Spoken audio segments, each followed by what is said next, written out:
ఈ గుడిలోనే సృష్టి ప్రారంభమైంది, ఈ గుడిలోనే సృష్టి అంతమవుతుంది. హిందూ పురాణాల ప్రకారం కలియుగం అంతమయ్యే సమయంలో మనకు కొన్ని సంకేతాలు కనిపిస్తాయి.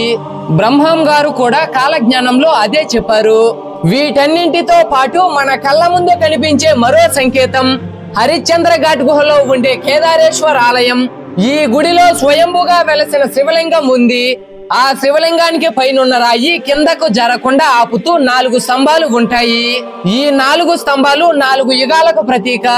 ఇప్పటికే సత్యయుగం, త్రేతాయుగం, ద్వాపర యుగం ముగిశాయి కాబట్టి అక్కడున్న 3 స్తంభాలు కూలిపోయాయి. ఎప్పుడైతే 4వ స్తంభం కూలిపోయి పైనున్న రాయి శివలింగం పైన పడుతుందో అప్పుడు కలియుగాంతం జరుగుతుందని నమ్ముతూ ఉంటారు. కలియుగాంతం తర్వాత బ్రహ్మదేవుడు ఇక్కడ తపస్సు చేసి సృష్టిని పునఃప్రారంభిస్తాడు. శివలింగం పైన జారిపడే జలపాతంలోని నీరు ఎప్పుడూ చల్లగా ఉండడం ఆశ్చర్యం. అయోధ్యకి సీతాదేవి ఎందుకు శాపం పెట్టిందో తెలుసుకోవాలనుకుంటున్నారా? అయితే నా పేరు కింద ఉన్న లింక్ ఓపెన్ చేసి పూర్తి వీడియో చూడండి.